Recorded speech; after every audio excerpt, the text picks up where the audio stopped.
Hello, everyone.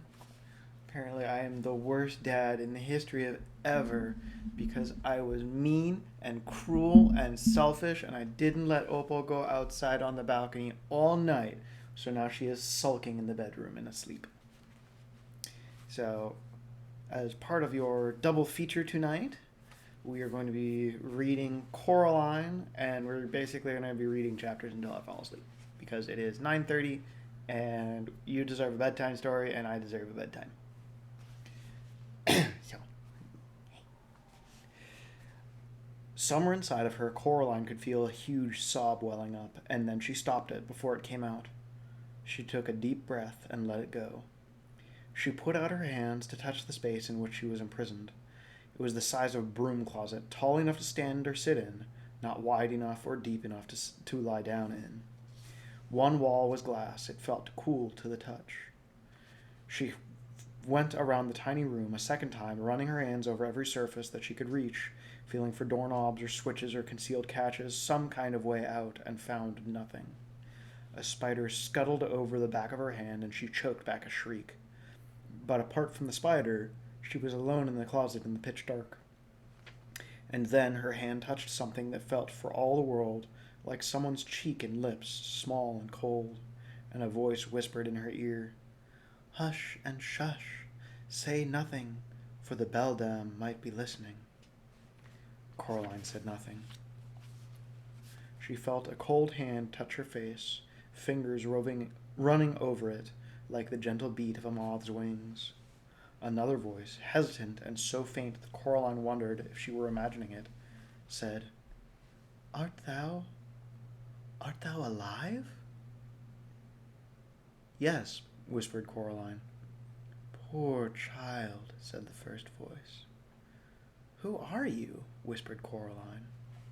"Names, names, names," said another voice, all far away and lost. "The names are the first things to go after the breath has gone and the beating of our hearts.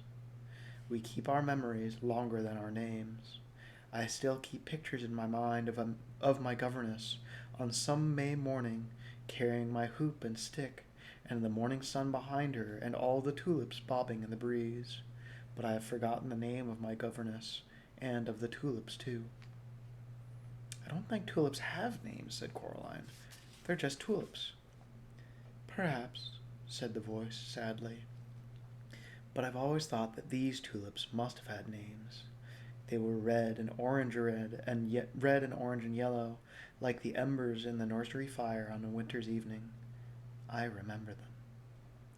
The voice sounded so sad that Coraline put out a hand to the place where the voice was coming from, and she found a cold hand and she squeezed it tightly. Her eyes were beginning to get used to the darkness. Now Coraline saw, or imagined she saw, three shapes, each as faint and pale as the moon on the daytime sky. They were the shapes of children about her own size. The cold hand squeezed her hand back. "Thank you," said the voice. "Are you a girl?" asked Coraline, "or a boy?" There was a pause. "When I was small, I wore skirts and my hair was long and curled," it said doubtfully. "But now that you ask, it does seem to me that one day they took my skirts and they gave me bridges and cut my hair." "'Tain't something we give a mind to," said the first of the voices. "A boy, perhaps, then," continued the one whose hand she was holding. "I believe that I was once a boy." And it glowed a little more brightly in the darkness of the room behind the mirror.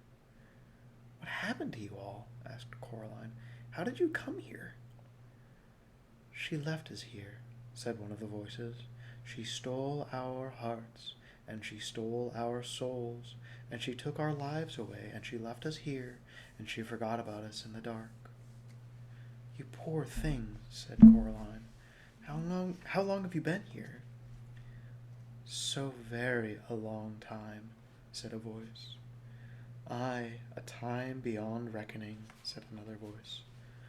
"I walked through the scullery door," said the voice of the one that thought it was a boy. "And I found myself back in the parlor, but she was waiting for me. She told me that she was my other mamma, but I never saw my true mamma again." "Flee," said the first of the voices. Another girl, Coraline fancied. Flee while there's still air in your lungs and blood in your veins and warmth in your heart. Flee while you still have your mind and your soul. I'm not running away, said Coraline. She has my parents. I came to get them back. But she'll keep you here while the days turn to dust and the leaves fall and the years pass one after the next like the tick-tick-ticking of a clock. No, said Coraline, she won't. There was a silence then in the room behind the mirror. Peradventure, said a voice in the darkness, if you could win your mamma and your papa back from the beldam, you could also win free our souls. Has she taken them? Asked Coraline, shocked. Aye, and hidden them. That is why we cannot leave here. When we died, she kept us. She fed on us until now we're nothing left of ourselves, only snake skins and spider husks. Find our secret hearts, young mistress. And what will happen to you if I do? Asked Coraline. The voices said nothing. And what is she going to do to me? She said. The pale figures pulsed faintly. She could imagine that they were nothing more than after-images, like the glow left by a bright light in your eyes after the lights go out. It doth not hurt, whispered one faint voice.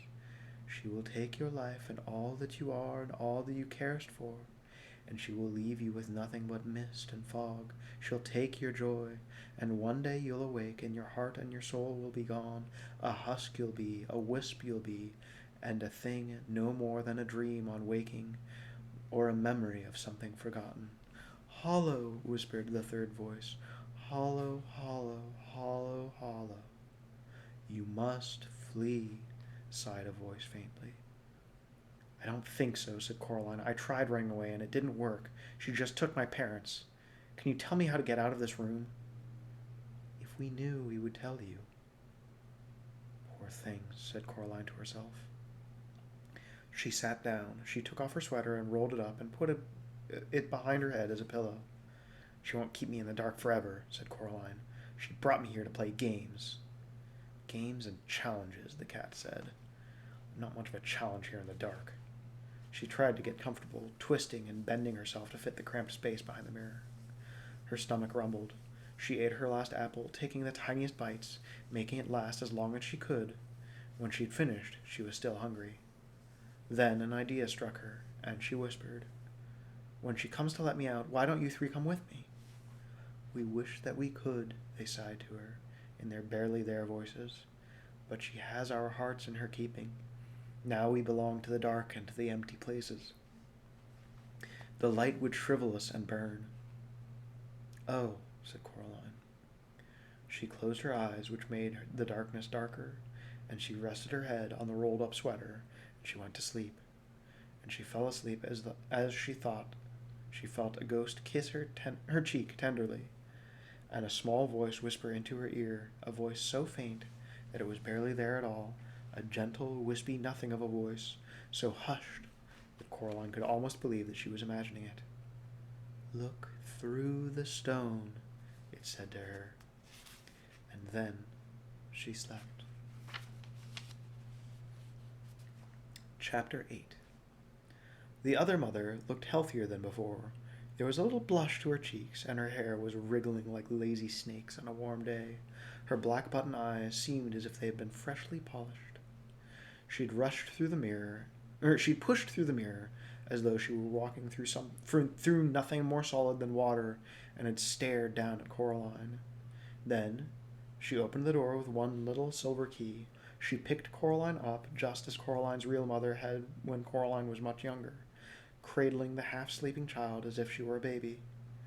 The other mother carried Coraline into the kitchen and put her down very gently on the countertop. Coraline struggled to wake herself up, conscious only for the moment of having been cuddled and loved and wanting more of it, and then realizing where she was and who she was with.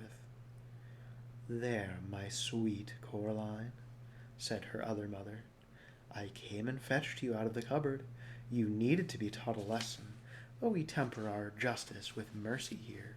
We love the sinner, and we hate the sin. Now, if you will be a good child, who loves her mother. Be compliant and fair-spoken.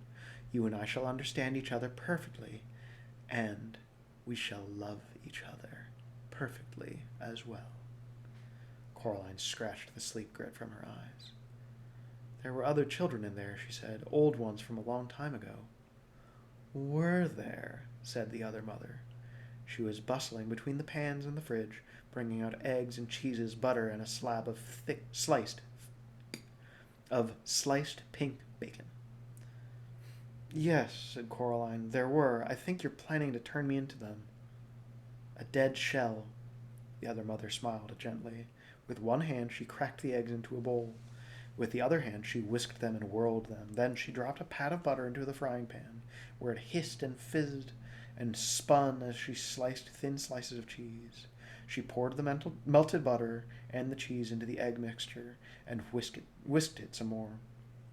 Now I think you're being silly, dear, said the other mother. I love you. I will always love you. Nobody sensible believes in ghosts anyway. That's because they're all such liars. Smell the lovely breakfast I'm making for you. She poured the yellow mixture into the pan.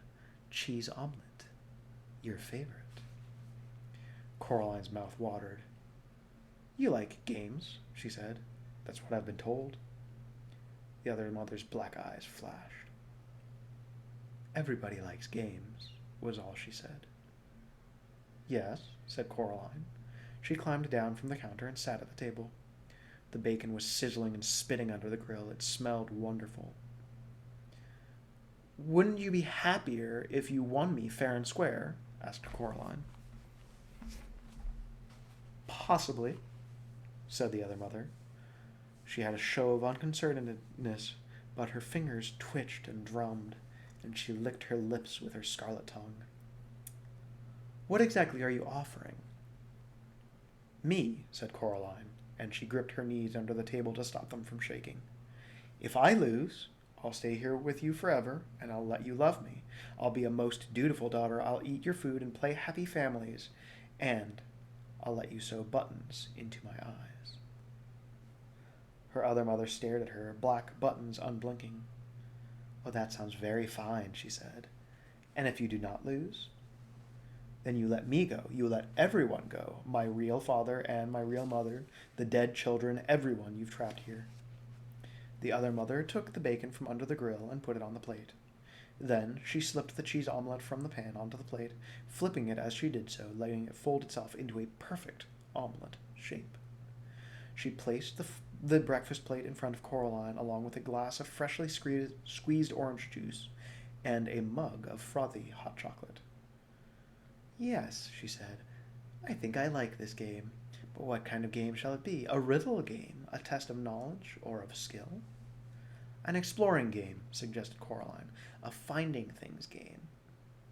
And what is it you think you should be finding in this hide-and-go-seek game, Coraline Jones? Coraline hesitated. Then, my parents, said Coraline, and the souls of the children behind the mirror.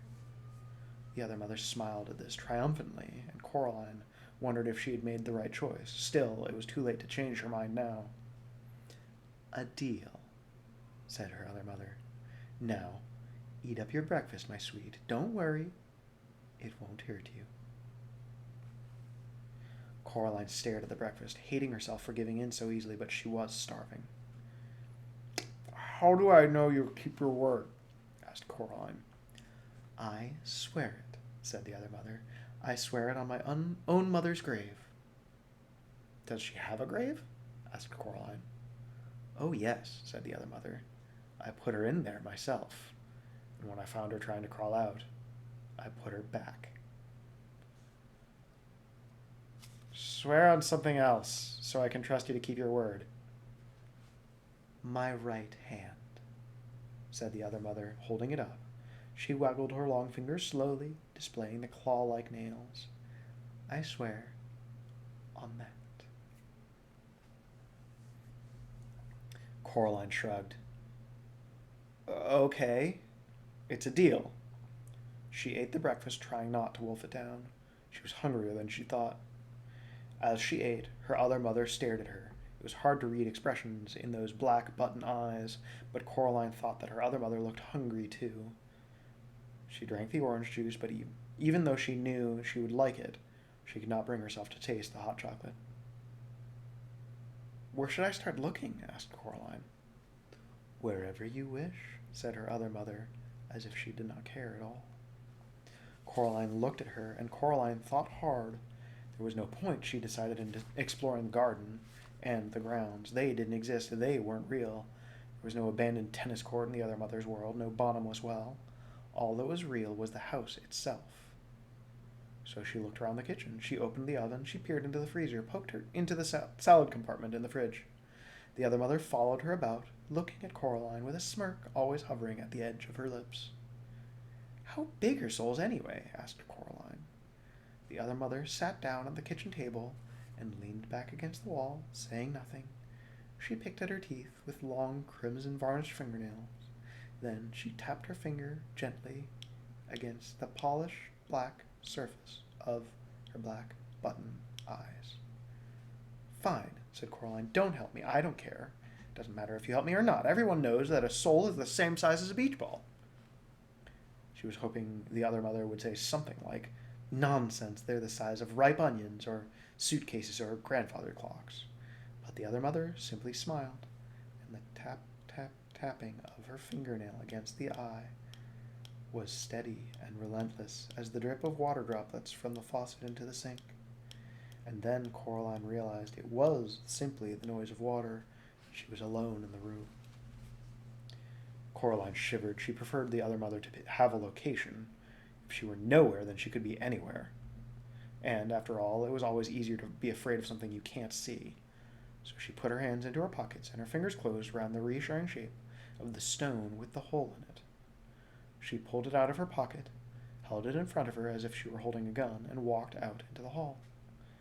There was no sound but the tap, tap, tap of the water dripping into the metal sink.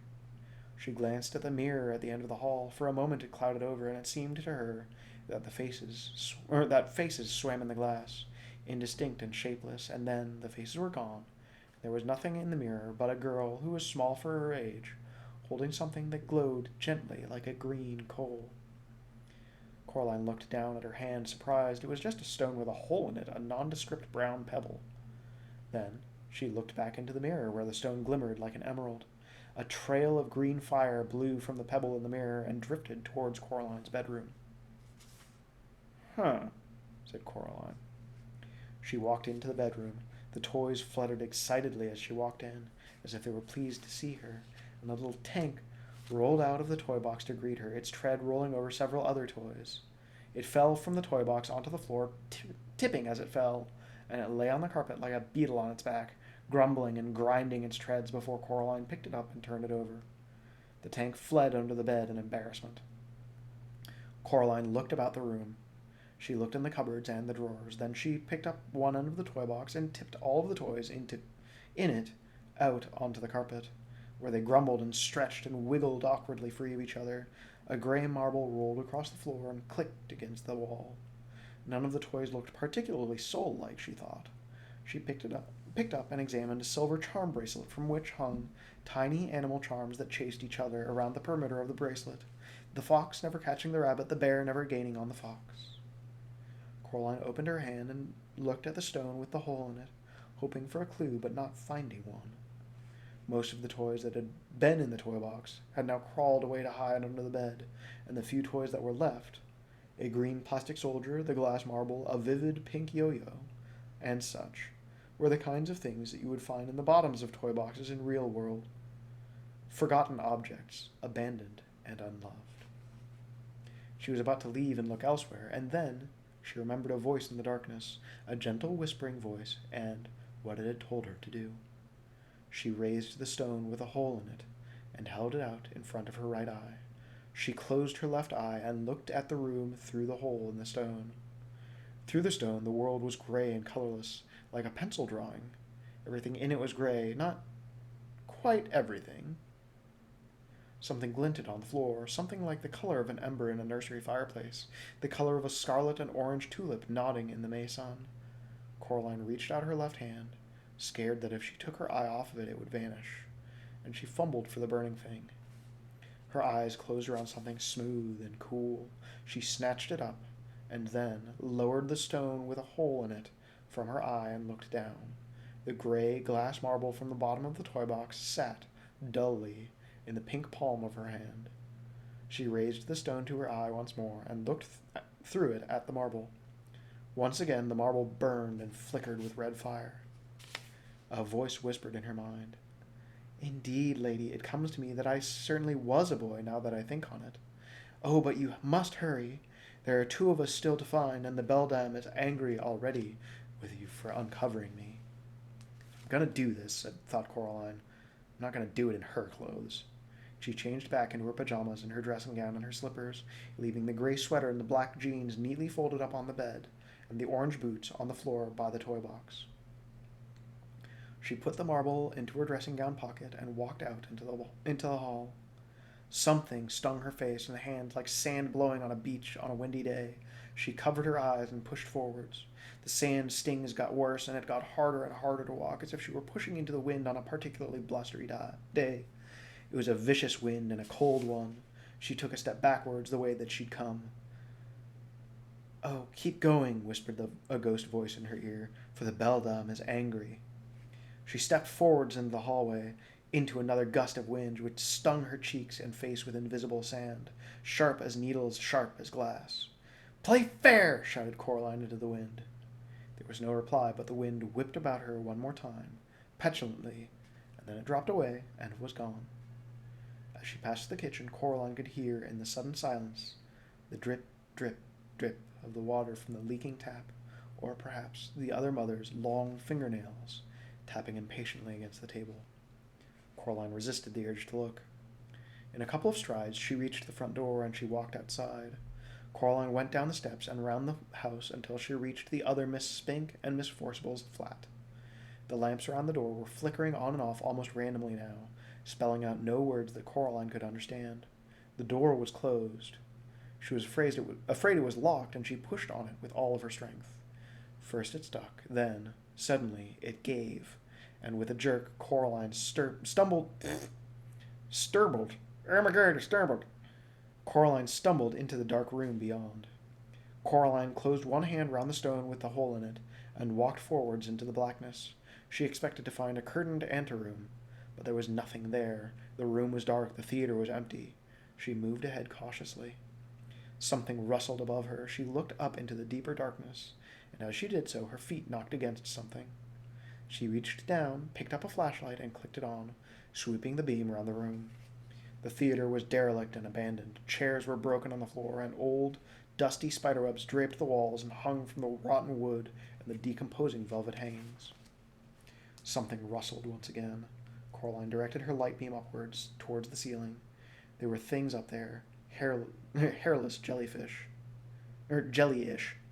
She thought they might once have had faces, might even once have been dogs, but no dogs had wings like bats, nor could hang like spiders, like bats upside down. The light startled the creatures, and one of them took to the air, its wings whirring heavily through the dust. Coraline ducked as it swooped close to her.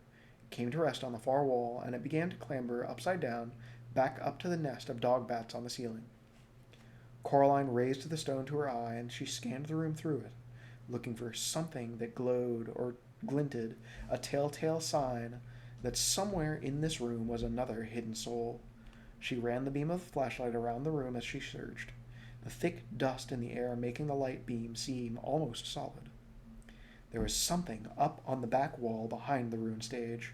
It was grayish-white, twice the size of Coraline herself, and it was stuck to the back wall like a slug. Coraline took a deep breath. "I'm not afraid," she told herself. "I'm not." She did not believe herself, but she scrambled up onto the old stage, fingers sinking into the rotten wood as she pulled herself up. As she got closer to the thing on the wall, she saw that it was some kind of a sack, like a spider's egg case, or an ootheka. It twitched in the light beam. Inside the sack was something that looked like a person, but a person with 2 heads, with twice as many arms and legs as it should have. The creature in the sack seemed horribly unformed and unfinished, as if two plasticine people had been warmed and rolled together, squashed and pressed into one thing. Coraline hesitated. She did not want to approach the thing. The dog bats dropped one by one from the ceiling and began to circle the room, coming closer but never touching her. Perhaps there are no souls hidden in here, she thought. Perhaps I should just leave and go somewhere else. But she took a last look through the hole in the stone. The abandoned theater was still a bleak gray, but now there was a brown glow, as rich and bright as polished cherry wood, coming from inside the sack. Whatever was glowing was being held in one of the hands of the thing on the wall. Coraline walked slowly across the damp stage, trying to make as little noise as she could, afraid that, if she disturbed the thing in the sack, it would open its eyes and see her, and then... But there was nothing that she could think of that was as scary as having it look at her. Her heart pounded in her chest. She took another step forwards. She'd never been so scared, but still she walked forwards until she reached the sack. Then she pushed her hand into the sticky, clean whiteness of the stuff on the wall. It crackled softly like a tiny fire as she pushed, and it clung to her skin and her clothes like a spiderweb clings, like cotton candy. She pushed her hand into it, and she reached upwards until she touched a cold hand, which was, she could feel, closed round another glass marble. The creature's skin felt slippery as if it had been covered in jelly. Coraline tugged at the marble. At first, nothing happened. It was held tight in the creature's grasp. Then, one by one, the fingers loosened their grip, and the marble slipped into her hand. She pulled her arm back through the sticky webbing, relieved that the thing's eyes had not opened. She shone the light on its faces. They resembled, she decided, the younger versions of the Mrs. Spink and Forcible, but twisted and squeezed together like two lumps of wax that had been melted and melded together in one ghastly thing. Without warning, one of the creature's hands made a grab for Coraline's arm. Its fingernails scraped her skin, but it was too slippery to grip, and Coraline pulled away successfully.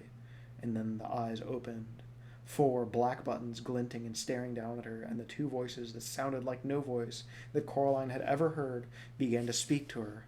One of them wailed and whispered, the other one buzzed like a fat and angry bluebottle at the window pane, but the voices said as one person, "Thief! Give it back! Thief! Thief! Stop! Thief!" The air became alive with dog bats. Coraline began to back away.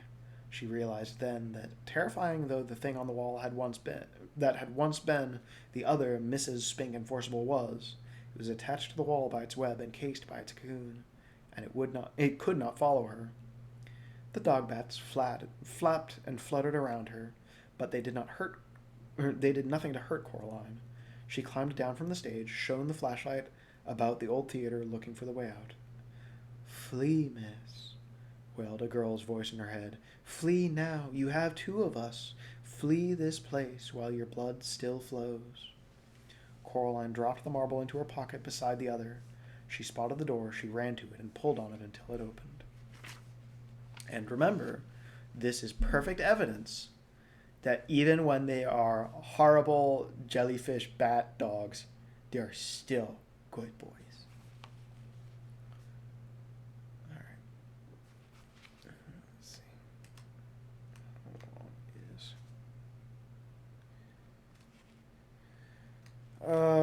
it is 4 after 10, and as much as I would love to read all of the challenge chapters, that would be another 20 pages, and that would probably be another 30 minutes.